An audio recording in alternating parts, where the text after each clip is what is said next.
Hello everyone, then आपकी BSF की chemistry की 16 नंबर की प्रैक्टिस सेट होने वाली है। तो चलिए स्टार्ट करते हैं हम फिर से। यहाँ पे आपका प्रैक्टिस सेट अभी 15 हो चुकी है, फिर हम 15 और कर लेंगे। आपके पेपर के लिए अच्छी तैयारी हो जाएगी। देन यहाँ पे पहले नंबर का आपका क्वेश्चन है कि 4.25 ग्राम NH3 में कुल परमाणुओं की संख्या कितनी है। हमें बताना है कि 4.25 ग्राम अणुओं में जो है NH3 के कुल परमाणुओं की संख्या कितनी हो जाएगी। तो 6 × 10⁻³ उसमें परमाणु की संख्या हो जाएगी। देन आपके सेकंड नंबर का क्वेश्चन है, दूसरे नंबर का क्वेश्चन है कि निम्न में से कौन अधिकतम संख्या में अणु रखता है। तो इन चारों ऑप्शंस में से हमें बताना है कि कौन जो है अपने पास सबसे अधिकतम संख्या में अणु रखता है। तो वो हो जाएगा हाइड्रोजन के 2 ग्राम जो मॉलिक्यूल होते हैं वो अपने पास सबसे ज़्यादा मॉलिक्यूल रखते हैं, अणु रखते हैं। देन आपके ये 61 नंबर का आपका सॉल्यूशन है। यहाँ पे क्वेश्चन एक सॉल्यूशन है, उसको देख लेना आप।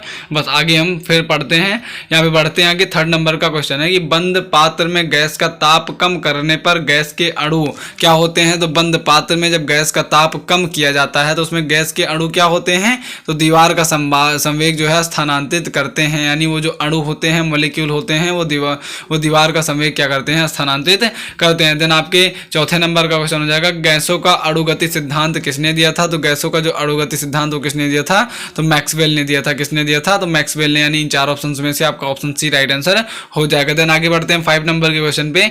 5 नंबर का आपका क्वेश्चन हो जाएगा किसी आदर्श गैस के दाब व आयतन का गुणा कितने के बराबर होता है। कहा जा रहा है किसी आदर्श गैस के आपका जो प्रेशर है और वॉल्यूम है उसका मल्टीप्लाई जो किसके इक्वल होता है। तो यहाँ पे ऑप्शन सी आपका राइट आंसर हो जाएगा। यानी गैस के ताप के समानुपाती होता है, प्रोपोर्शनल टू द आपका टेम्परेचर ऑफ गैसेज। यानी आपका प्रोपोर्शनल हो जाता है, गैस के ताप के समानुपाती हो जाता है। किसी आदर्श गैस का दाब व आयतन का जो गुणा होता है वो उसके समानुपाती हो जाता है। देन छठे नंबर का आपका क्वेश्चन हो जाएगा कि डाल्टन का परमाणु सिद्धांत जो है किस सिद्धांत के अनुसार है। तो डाल्टन का जो परमाणु सिद्धांत है वो किस सिद्धांत के अनुसार है। तो यहाँ पे हम देखेंगे, यहाँ पे आपका यहाँ पे टिक नहीं लगा, मैं आपको बता दे रहा हूँ। यहाँ पे आपका हो जाएगा द्रव्यमान का संरक्षण के अनुरूप है। यानी आपको PDF प्रोवाइड करा दी जाएगी। और टिक इसलिए मैं लगाता हूँ कि आपको जो पेपर से जल्द पहले आपको PDF आपके पास रहेगी, ऑटोमेटिक आपको टेलीग्राम चैनल ज्वाइन कर लेना है। वहाँ पे आपको सारी PDF क्लासेस अपडेट होने के बाद, यानी क्लासेस लगने के बाद वहाँ पे अपलोड कर दी जाती हैं। तो आपने अगर अभी तक हमारा वंदे भारत 2.0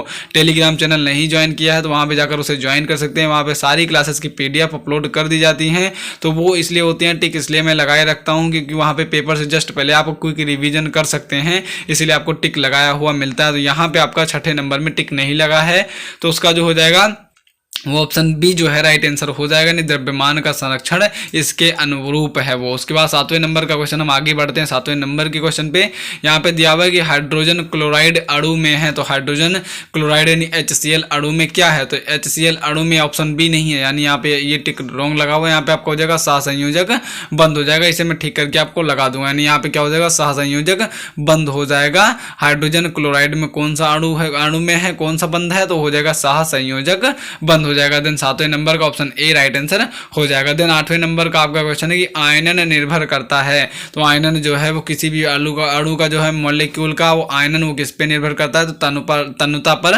निर्भर करता है, बाकी सारों को छोड़कर। यानी सिर्फ ऑप्शन बी आपका राइट आंसर हो जाएगा 8वें नंबर के क्वेश्चन का। देन आगे बढ़ते हैं। फिर यहाँ पे 8वें नंबर का आपका रिपीट हो चुका है, मैं दोबारा से रिपीट कर देता हूँ कि आयनन जो है किसी भी मॉलिक्यूल का जो आयनन वो किस पे निर्भर करता है। तो तन्यता पर निर्भर करता है। किस पे निर्भर करता है। तो तन्यता पर निर्भर करता है। उसके बाद 9th नंबर का आपका क्वेश्चन है कि निम्न में से कौन विद्युत चालकत्व प्रदर्शित करता है।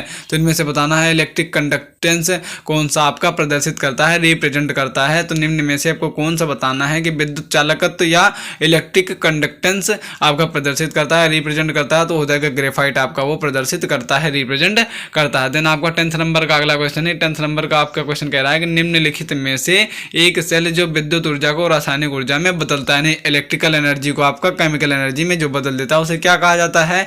तो वो आपका कौन सा हो जाएगा, शुष्क सेल। ड्राई सेल को, ड्राई सेल क्या करता है आपको इलेक्ट्रिकल एनर्जी को आपको केमिकल एनर्जी में बदल देता है, तब्दील कर देता है, यानी उसे एक फॉर्म से दूसरे फॉर्म में ट्रांसफॉर्म कर देता है। और ऊर्जा संरक्षण के नियम के अनुसार क्या कहता है ऊर्जा संरक्षण का नियम कि ऊर्जा को ना तो उत्पन्न किया जा सकता है और ना तो नष्ट किया जा सकता है। तो यहाँ पे आपका ऑप्शन ए जो है राइट आंसर हो जाएगा 10th नंबर के क्वेश्चन का। यहाँ पे आपका 70 दिखाई पड़ रहा होगा, तो ये इससे पहले आपकी फिजिक्स की मैथ की प्रैक्टिस सेट हो चुकी हैं।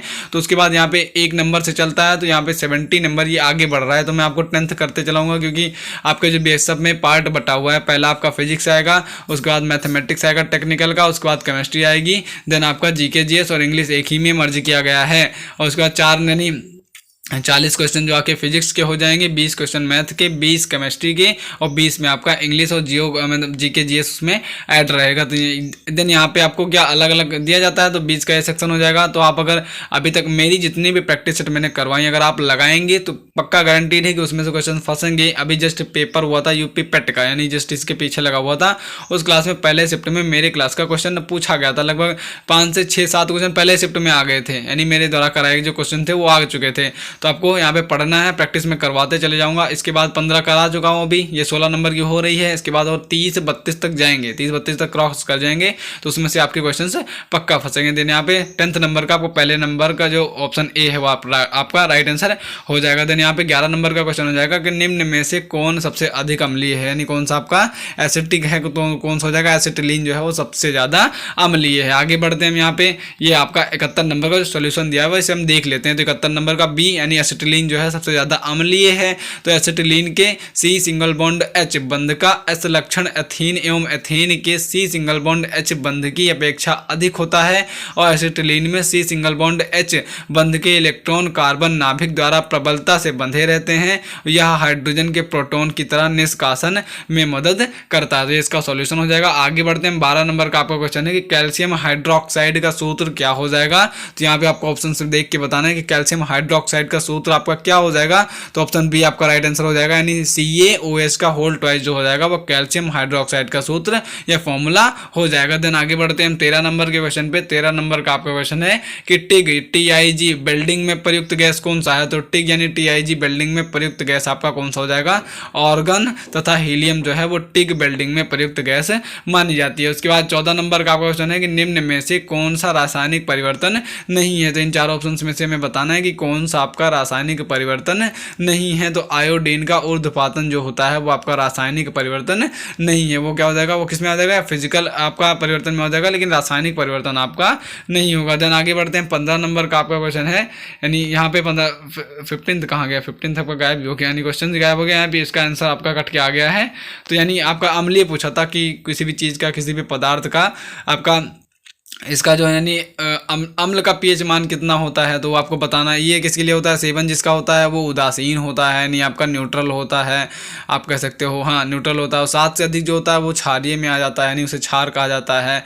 उसके बाद यहाँ पे 7 से कम जो होगा वो अम्लीय होगा। तो कुछ क्वेश्चन ऐसा ही होगा कि आपका अम्ल का पीएच मान कितना होता है, तो वो आपका 7 से कम हो जाएगा। हमेशा ये याद रखना, 7 होता है, 7 से कम होता है, 7 से ज़्यादा होता है, शून्य आपका कहीं भी नहीं होता है पीएच मान में।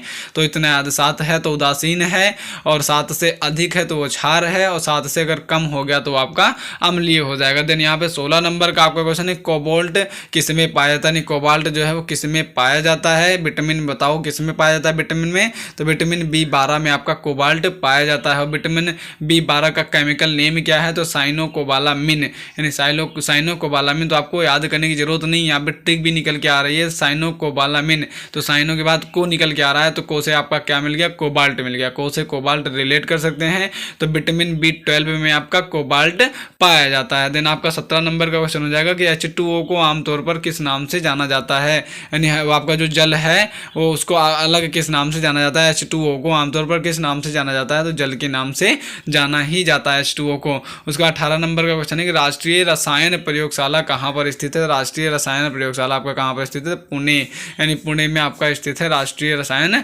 प्रयोगशाला। उसके बाद 19 नंबर का आपका क्वेश्चन हो जाएगा। 19 नंबर का क्वेश्चन है कि इनमें से किस गैस को लॉफिंग गैस के नाम से जाना जाता है। यानी आप इन 4 ऑप्शन में से हमें बताना है कौन सा लॉफिंग गैस के नाम से जाना जाता है। तो नाइट्रस ऑक्साइड है, उसका केमिकल फॉर्मूला कितना हो जाएगा, तो N2O हो जाएगा नाइट्रस ऑक्साइड का आपका केमिकल फॉर्मूला। उसके बाद आपका 20 नंबर का क्वेश्चन है, फाइनल क्वेश्चन है इस प्रैक्टिस सेट का। उसके बाद कल आपकी 17th नंबर की प्रैक्टिस सेट होगी। और आपको वीडियो कैसी लगी आप बताइएगा हमें कमेंट सेक्शन में। देन यहाँ पे 70 नंबर का आपका क्वेश्चन है कि क्लोरोफ्लोरोकार्बन को निम्न नाम से जाना जाता है। तो क्लोरोफ्लोरोकार्बन को निम्न नाम से किस नाम से जाना जाता है? फ्रेन। फ्रेन कहाँ पे पाई जाती है? अगर फ्रीज जो होगी, फ्रीज आपने देखी होगी, और वो एसी जो होती है उसमें जो गैसेस होती हैं जो कूलिंग करती हैं, जो ठंडक का काम करती हैं, वो फ्रेन गैस ही होती है। उसमें आपका फ्रेन गैस होती है। और ये जो फ्रेन गैस है वो आपके पराबैंक जो ओजोन परत है उसके लिए बहुत ही हानिकारक है, क्योंकि जितना हम इसका अधिक यूज करेंगे ये ओजोन परत में उतने छेद करते जाएगी और गर्मी दिन प्रतिदिन आपका डिग्री सेल्सियस में बढ़ती चली जाएगी। तो ये आपके लिए हानिकारक भी है।